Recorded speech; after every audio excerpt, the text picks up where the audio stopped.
The first accountability of the leader is to be able to enable to perform. If the employee does not perform, then walang gulatan. The first accountability of the leader is to be able to enable the one down to perform.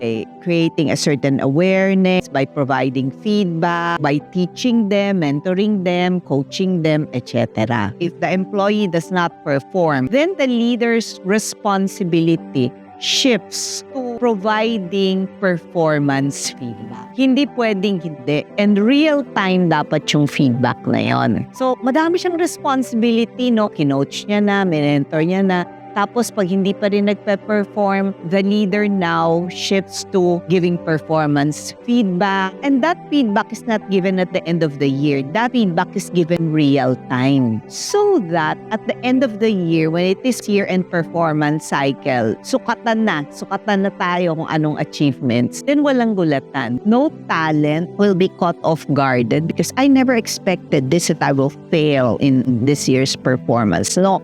Because the leader have done his or her due diligence in providing performance feedback all throughout the journey.